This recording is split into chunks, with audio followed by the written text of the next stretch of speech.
नमस्कार मित्रांनो, PSI फॅक्टरीमध्ये तुम्हा सर्वांचं स्वागत आहे.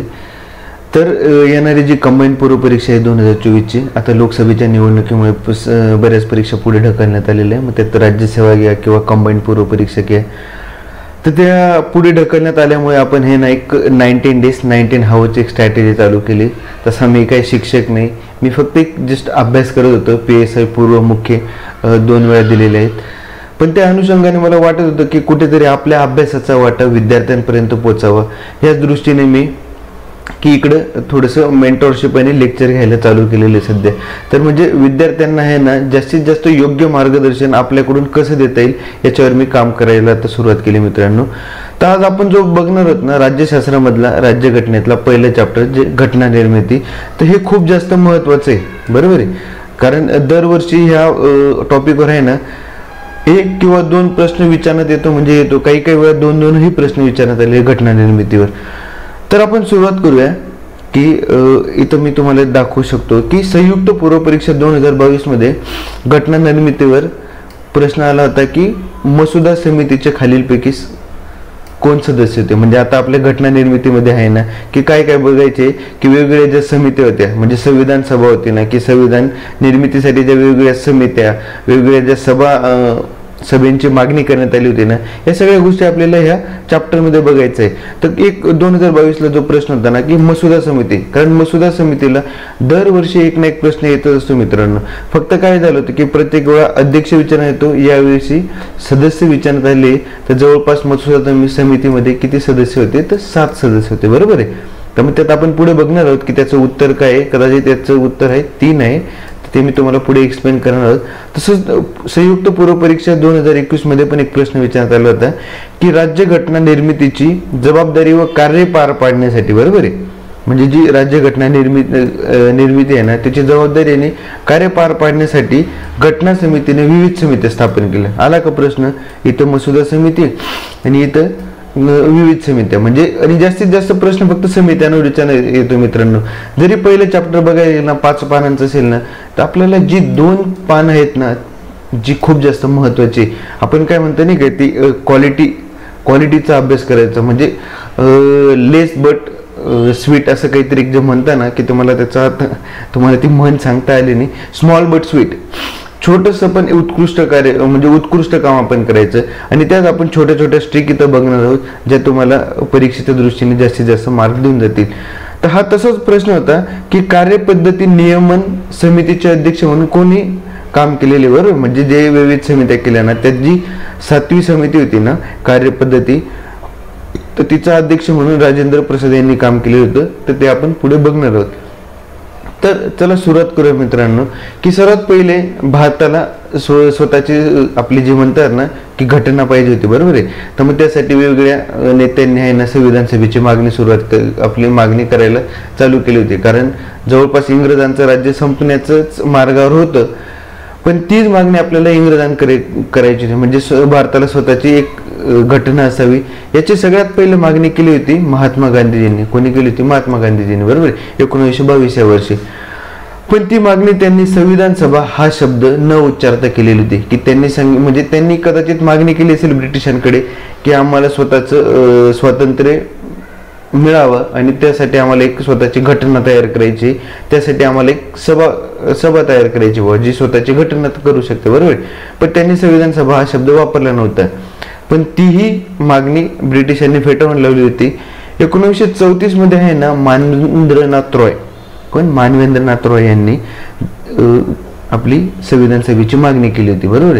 तर ते कोण होते? साम्यवादी चळवळीचे प्रणेते होते, म्हणजे ज्याला जहाल म्हणतात, की त्या जहाल टाईपचे जे नेते होते ना, तर त्यांनी मागणी केलेल्या संविधान सभा, म्हणजे परिपूर्ण संविधान सभेची मागणी होती जवळपास पहिली म्हणायला गेलं तरी चालेल. तर त्यांनीच ती मागणी केली. तीही मागणी त्या ब्रिटिशांनी फेटाळून लावली. त्याच्यानंतर डिसेंबर 1934 मध्ये राष्ट्रीय काँग्रेसने औपचारिकरित्या मागणी केली होती. कोणती? जिथे पाटणामध्ये त्यांची सभा भरण्यात आली होती ना काँग्रेसची. तर हे बाकीची जी मागणी करत होती ना, तसाच विचार करून राष्ट्रीय काँग्रेसने एक मागणी केली संविधान सभेची.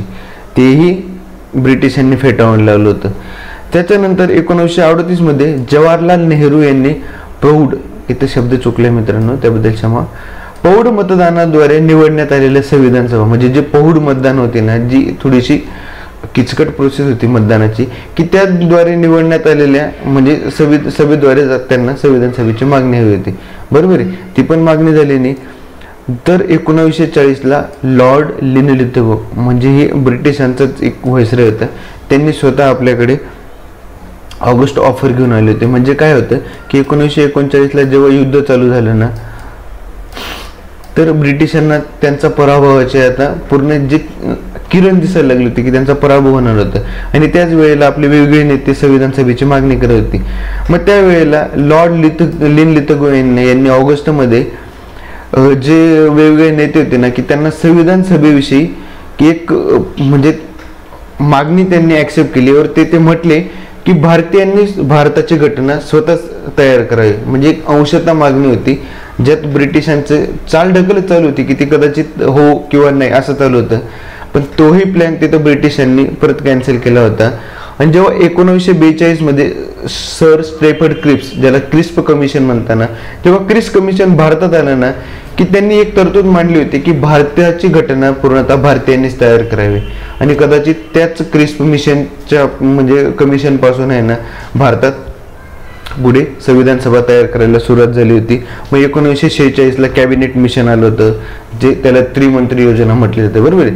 या त्रिमंत्री योजनेने भारतात संविधान सभेची जी मूलभूत व्हायला सुरुवात केली होती, असंही म्हटलं तरी चालेल, बरोबर आहे. आता जी त्रिमंत्री योजना होती, बरोबर आहे, तर त्या त्रिमंत्रीमध्ये कोण 3 लोक होते जे कॅबिनेट मिशन घेऊन आले होते. कोण? कॅबिनेट जे मिशन प्लॅन होतं ना, की ते 3 लोक म्हणजे 3 जे ब्रिटिश होते ते होते. त्यात पहिला होता पॅथिक लॉरेन्स, हा अध्यक्ष होता. दुसरे कोण होते? स्टॅफर्ड क्रिप्स, ज्याला क्रिस्प कमिशन होतं, ते ऑलरेडी 42 मध्ये आलेले होते.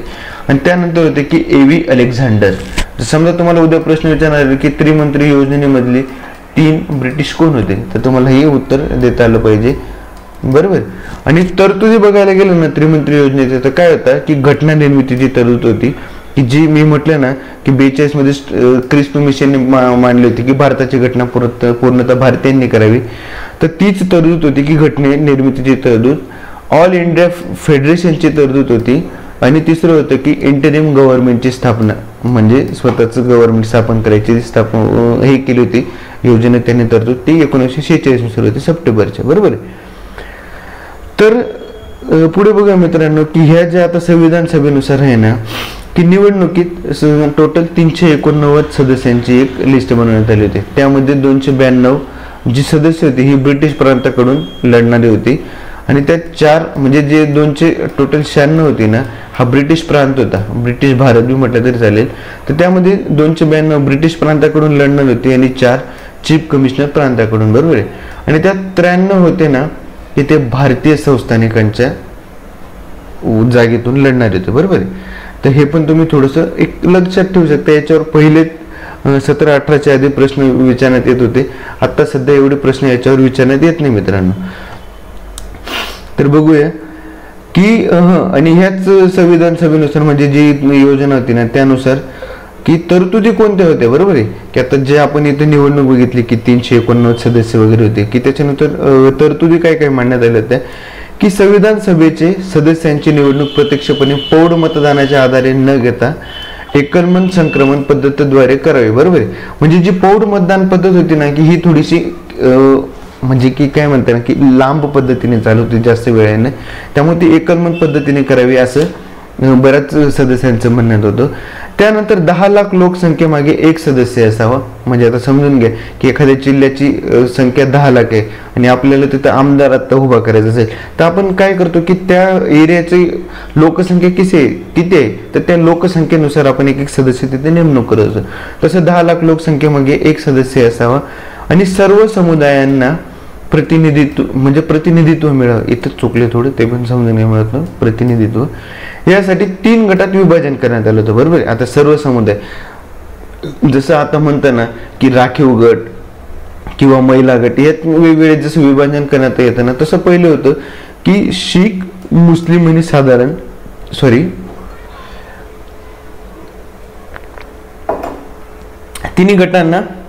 तीन गटांसाठी ते विभाजन करण्यात आलं होतं मित्रांनो, बरं. तर आता बघूया की संविधान सभा आता 1946ला त्यांनी ज्या तरतुदी मान्य केल्या होत्या तर त्यानुसार संविधान सभेचे कामकाज चालू झालं होतं, बरोबर. तर मग पहिली जी बैठक होती ना की 9 डिसेंबर 1946ला करण्यात आली होती, दिल्ली इथली ती बैठक होती. तर ह्या 9 डिसेंबरची बैठक होती ना ही संविधान सभेची पहिली बैठक होती, बरं. बऱ्यापैकी 2014-15च्या काळात आहे ना की ह्या असं म्हणजे जे तारखांचे जे टॉपिक होते ना त्याच्यावर प्रश्न विचारण्यात येतो मित्रांनो. कारण बघायला गेलं 9 डिसेंबर, 11 आणि 13 डिसेंबर हे जे तिन्ही तारखा आहेत ना 2-2 दिवसाचे, हे खूप जास्त महत्त्वाचे आहे. याच्यावर कदाचित तुम्हाला जोड्या लावामध्येही प्रश्न विचारण्यात येऊ शकतो आणि त्यामुळे आहे ना तुम्ही हा टॉपिक म्हणजे थोडंसं सिरियसली बघायचा, कारण बऱ्याच वेळा संविधान सभेच्या कामकाजावर प्रश्न येतो म्हणजे येतो, बरोबर. तर पहिली बैठक 9 डिसेंबर 1946. मुस्लिम लीगला बी आमंत्रित करण्यात आलं होतं, पण त्यांनी स्वतंत्र पाकिस्तानची मागणी केल्यामुळे ते कोणीही हजर नव्हते. कारण ही संविधान सभा फक्त भारतीयांचं म्हणजे भारतासाठीच्या घटना निर्मितीसाठी करण्यात आली, बरोबर. म्हणून ते कोणी आले नव्हते. तर हिच्यात म्हणजे ही सभेची जी अनुसरण होते ना ह्या फ्रान्सच्या पद्धतीनुसार अनुसरण करण्यात आलं होतं आणि त्याचे तात्पुरते अध्यक्ष होते डॉक्टर सच्चिदानंद सिन्हा, बरोबर आहे. कदाचित तुम्हाला तात्पुरते अध्यक्ष म्हणून जे हे आलं ना प्रश्न की संविधान सभेचे 1946 नुसार अध्यक्ष कोण होते तर सच्चिदानंद सिन्हा. तर तुम्ही लक्षात ठेवा मित्रांनो की 11 डिसेंबर 1946, बरोबर. आता दुसरं बघूया की त्यानुसार 11 डिसेंबर 46 नुसार डॉक्टर राजेंद्र प्रसाद आणि HC मुखर्जी यांना अनुक्रमाने अध्यक्ष आणि उपाध्यक्ष म्हणून निवडण्यात आलं होतं. म्हणजे संविधान सभेचं कामकाज चालू झालं ना 9 डिसेंबरला तर त्याच्यानुसार 11 डिसेंबरला एक अध्यक्ष आणि एक उपाध्यक्ष असं म्हणून राजेंद्र प्रसाद आणि HC मुखर्जी यांची निवड करण्यात आली होती. आणि त्यात सर BN राव जसं कायदेशीर वकील असतात, कायदेशीर आपले जे CA वगैरे असतात, तसं BN राव यांचे कायदेशीर घटनात्मक सल्लागार म्हणजे जे वकिलांच्याच लेवलचं त्यांचं काम होतं की त्यांची आपली निवड करण्यात आली होती काय कायदेशीर घटनात्मक सल्लागार. याच्यावर बऱ्यापैकी 2018-19ला प्रश्न आलेला आहे मित्रांनो, म्हणून तुम्ही BN राव यांचं नाव कदाचित तोंडपाठ असू द्या, बरोबर. याच्यावर दरवर्षी नाही म्हणताय ना, पण 2017-18च्या काळात BN राववर प्रश्न विचारण्यात आलेला आहे. ते सध्या मी अजून प्रश्नपत्रिका त्या 18च्या बघितली नाही, मी 19च्या पुढच्या बऱ्याच प्रश्नपत्रिकांचा अभ्यास केलेला आहे. आणि 13 डिसेंबर 1946 आलं, 11 डिसेंबर झालं, आता 13 डिसेंबरला जवाहरलाल नेहरू यांनी संविधान सभेत उद्देश पत्रिका मांडली होती, बरोबर. ही खूप जास्त महत्वाची आहे उद्देश पत्रिका आणि उद्देश पत्रिकेवर ही प्रश्न विचारण्यात आलेले मित्रांनो. तर 13 डिसेंबरला त्यांनी उद्देश पत्रिका मांडली. संविधान सभेने 22 जानेवारीला तिचा स्वीकार केला आणि भारतीय राज्यघटनेची प्रस्ताविका आहे ना ह्याच उद्देश पत्रिकेवरून तयार करण्यात आलेली.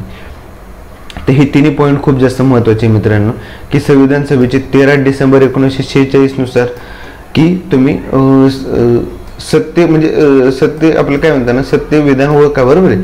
तर हे तुम्हाला थोडंसं चूक करून पण विचारण्यात येईल किंवा इथं तारीख बदलण्यात येतील, त्याच्यानुसार जर तुम्हाला हे 3 पॉईंट आले ना त्याच्यावर तुम्हाला उत्तर म्हणजे टॅकल करता आलं पाहिजे मित्रांनो, बरोबर आहे.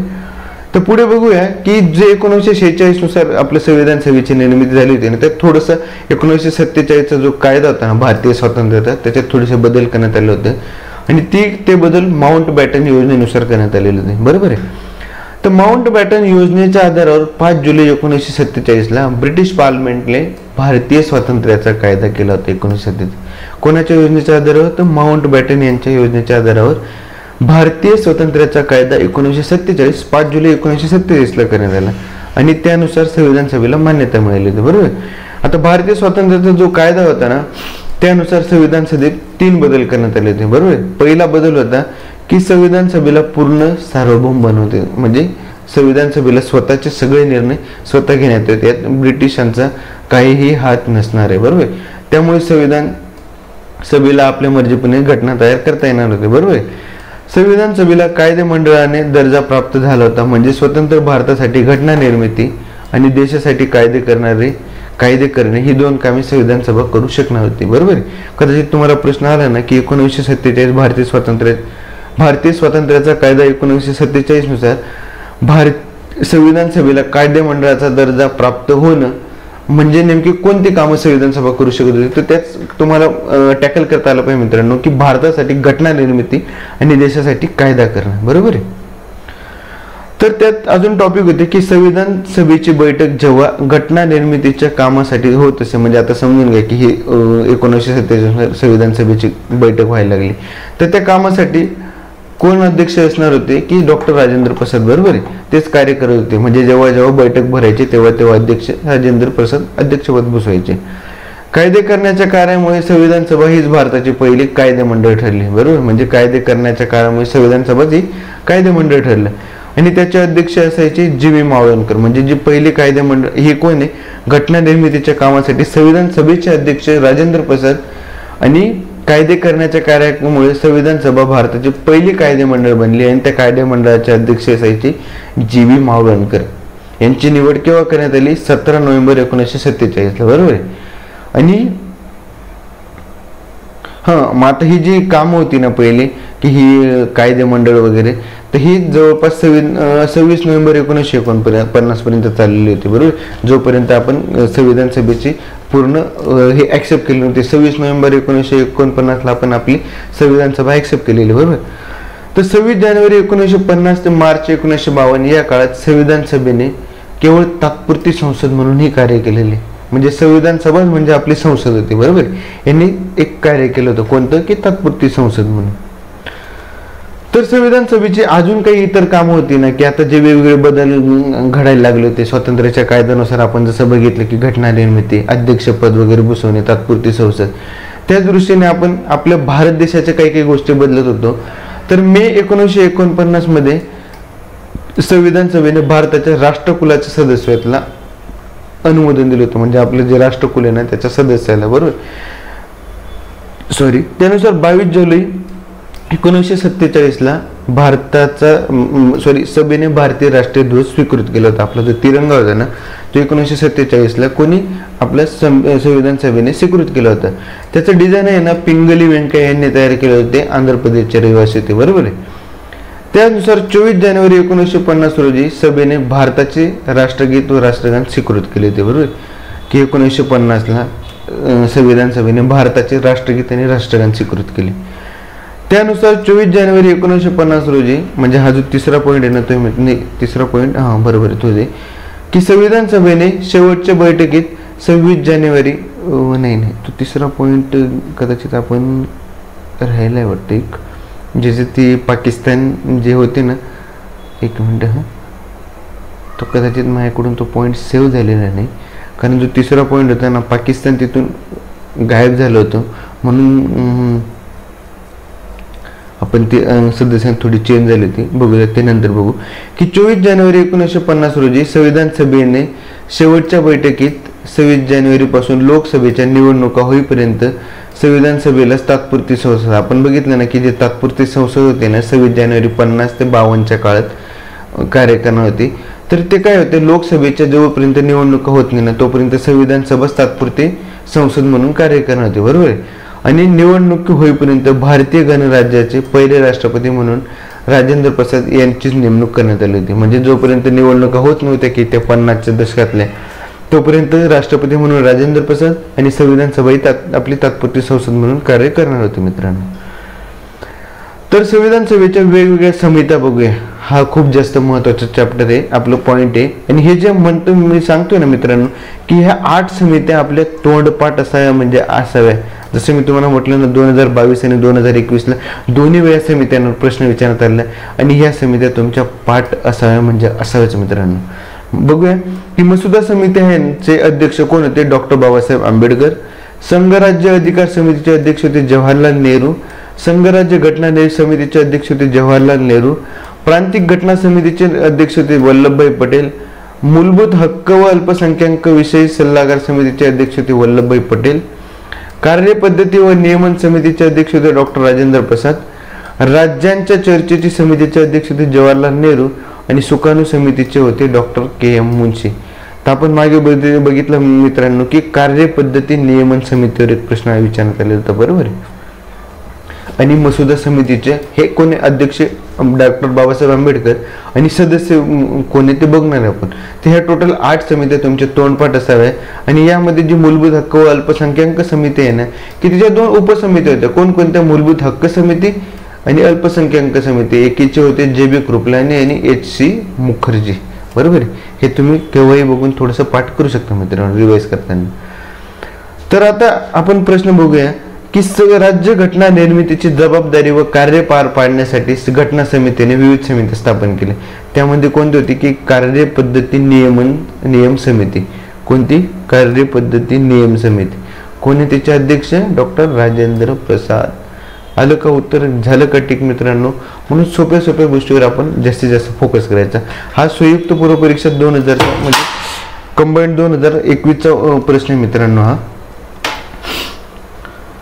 तर मसुदा समिती जे मी म्हटलं ना ड्राफ्टिंग कमिटी, तर 29 ऑगस्ट 1947 ला आंबेडकरांच्या अध्यक्षतेखाली स्थापन झाली होती मसुदा समिती. या समितीकडे घटनेचा मसुदा तयार करायचा, म्हणजे घटनेचे जे पूर्ण मसुदा होता ना की घटना कशी निर्मिती करायची, त्यात काय काय टॉपिक घ्यायचे, या सगळ्या गोष्टी आहेत ना घटना आपल्या मसुदा समितीकडे होते, बरोबर. यामध्ये टोटल सदस्य किती होते की 7 होते. कोण कोण? डॉक्टर बाबासाहेब आंबेडकर अध्यक्ष पण सदस्य, N Gopal Swami Iyengar, Allauddin Krishnaswamy Iyer, Shahid Ahmed Saadulla, doctor KM Munshi, N Madhavrao आणि TT कृष्णाचारी, बरोबर. तर याच्यात काहीही 7 सदस्य पण तुम्ही पाठच करून ठेवा मित्रांनो. केव्हा याच्यावर प्रश्न विचारण्यात येईल सांगता येत नाही, बरोबर. तर मी म्हटलं नाही हे बघ संयुक्त पूर्व परीक्षा 2022 मध्ये प्रश्न होता की राज्य घटनेच्या मसुदा समितीचे खालीलपैकी कोण सदस्य होते. आता जवाहरलाल नेहरू नव्हते, राजेंद्र प्रसाद नव्हते, वल्लभभाई पटेल नव्हते, बरोबर. हे तिघे आहेत का कुठे? वल्लभभाई पटेल बी नाही दिसणार, राजेंद्र प्रसाद, जवाहरलाल नेहरू कोण नाही दिसणार. तर कोण दिसतंय तिथे तुम्हाला? अल्लादी कृष्णस्वामी अय्यर. कोण आहे? अल्लादी कृष्णस्वामी अय्यर. म्हणून हे ना छोटे छोटे मुद्दे आहे ना मित्रांनो लक्षात ठेवायचे, कारण प्रत्येक वेळा फक्त आंबेडकरांवर प्रश्न विचारण्यात येईल असं नाही की कोण अध्यक्ष होते कोण हे नाही, कारण काही काही वेळा आहे ना खालून पण प्रश्न विचारतात, वरून पण विचारतात, मध्ये पण कोणाला तरी विचारण्यात येत असतो. म्हणजे समजून घ्या उद्या विचारलं की KM मुंशी हे पण मसुदा समितीचे सदस्य होते का, तर कदाचित तुम्हाला हे उत्तर माहीत राहिलं तर तुम्हाला ते टॅकल करता येईल मित्रांनो, बरोबर आहे. पुढे बघूया की घटनेचा अंमल. आता घटना निर्मिती तर बऱ्यापैकी झाली होती, तर घटना निर्मिती झाल्यानंतर 26 जानेवारी 1950 पासून आपण आपल्या घटनेला ऍक्सेप्ट केलं होतं, म्हणजे घटनेचा अंमल चालू झाला होता, बरोबर. तर त्याच्या आधी 1929 ला आहे ना काँग्रेसच्या लाहोर अधिवेशनात पूर्ण स्वराज्य ठरावानुसार 26 जानेवारी 1930 हा भारताचा प्रथम स्वातंत्र्य दिन म्हणून साजरा करण्यात आला होता. म्हणजे लाहोरच्या अधिवेशनात आहे ना पूर्ण स्वराज्य ठरावानुसार 26 जानेवारी 1930 हा दिवस आपण आहे ना स्वातंत्र्य दिन म्हणून मानण्यात आला होता, बरोबर. तर कदाचित 26 जानेवारीला स्वातंत्र्य नसता तो प्रजासत्ताक मध्ये आपण कन्वर्ट केला होता पुढे, बरोबर आहे ना. आणि स्वातंत्र्य दिवस म्हणून आपण कोणता केला होता की 15 ऑगस्ट, बरोबर. 26 जानेवारी 1950 घटनेच्या प्रारंभीचा दिवस होता, बरोबर. 26 जानेवारीला आपण घटना चालू केली होती, तोच दिवस गणराज्य दिवस म्हणून ओळखला जातो. तर घटनेच्या कलमात 394 नुसार काही तरतुदींचा अंमल करण्यात आला होता 26 नोव्हेंबर 1949 रोजी.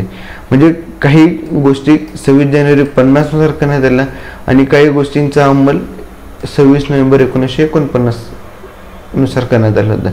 त्यामध्ये कोणकोणते कलम होते? तर कलम 5, 6, 7, 8, 9, 60, 324, 366, 367, 379, 380, 388, 391, 392, 393 या कलमांसोबत नागरिकत्व, निवडणुका, तात्पुरती संसद आणि तात्पुरत्या तरतुदी, लघुगर्शक याबाबतच्या ज्या तरतुदी होत्या ना या सगळ्यांचा अंमल आपण केलेला होता, बरोबर. तर घटना निर्मितीसाठी जवळपास 2 वर्षे 11 महिने आणि 18 दिवसांचा कालावधी लागला होता मित्रांनो. टोटल संविधान सभेचे 11 सत्रे होती. तर समजून घ्या सर, तुम्हाला याच्यावर एक प्रश्न बी येऊ शकतो कदाचित की घटना समितीची टोटल सत्रे किती झाली होती? तर 11 सत्रे झाली होती. टोटल संविधान सभेने 166 दिवस काम केले होते, म्हणजे ही सत्रांनुसार, आणि तसं टोटल तयार करण्यासाठी लागले होते 2 वर्षे 11 महिन्यांचा कालावधी, बरोबर. मसुदा समितीने 114 दिवस मसुद्यावर काम केलं होतं. मग आता बघायला गेलं तर 11 सत्रे 166 दिवस, मसुदा समितीचे 114 दिवस आणि जवळपास 60 देशांच्या घटनाचा इथे आपण अभ्यास केलेला होता, म्हणजे घटना निर्मितीसाठी, बरोबर. तर त्याही गोष्टी आपण पुढे बघणार आहोत. तर धन्यवाद मित्रांनो. लेक्चर कसं वाटलं त्याबद्दल तुम्ही कमेंट करा आणि आपल्या यूट्यूब चॅनलला सबस्क्राईब करा.